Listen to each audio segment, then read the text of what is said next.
우리나라 군인들 전투력 완전 짱인 거 알고 계시죠? 그 중에서도 707이라는 특수부대는 테러범에 대응하기 위해서 특별히 만들어진 부대예요.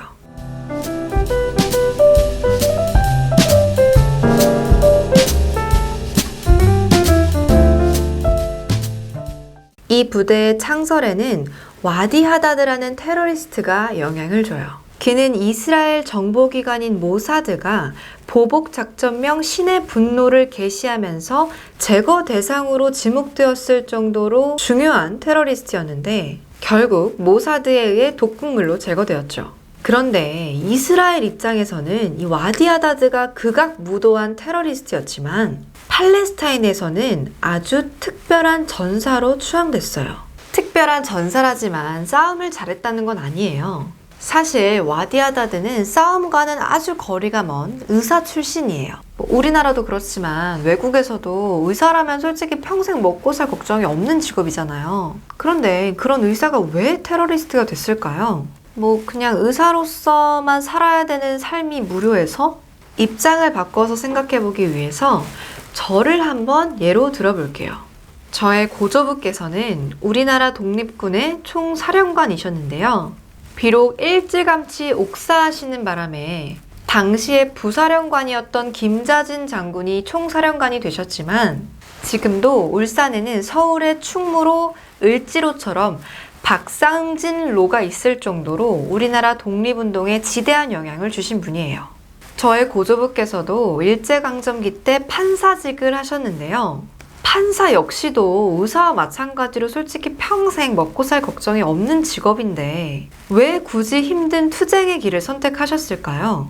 판사로서의 삶이 무료해서?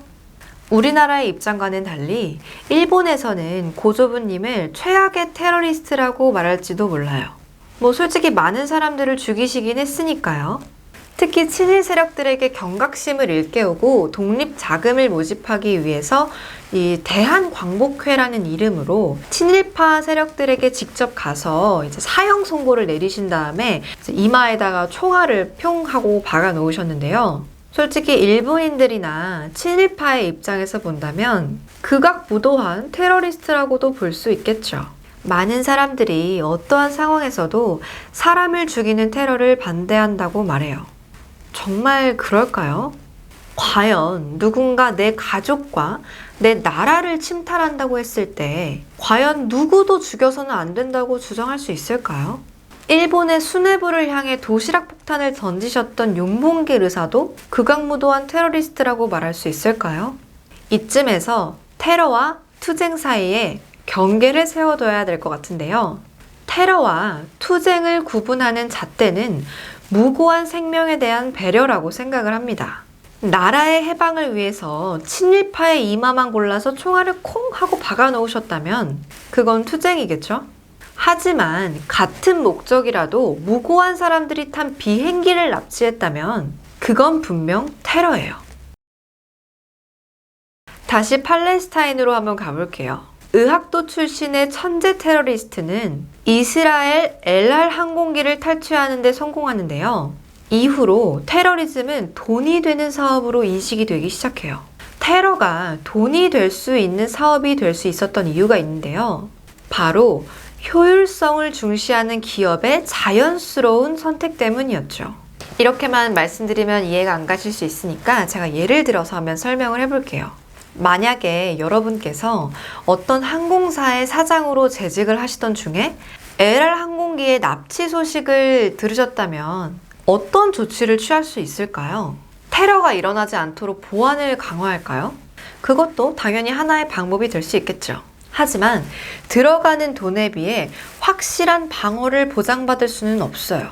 보안 요원들은 솔직히 일이니까 먹고 살자는 생각으로 임하는 반면에 테러리스트는 죽자고 달려드는데 어떻게 이겨낼 수가 있겠어요.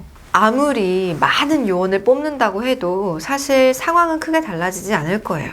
기업에게는 효율이 중요한 만큼 대안으로서 테러리스트와의 타협이 선택이 될 수도 있는 거였죠.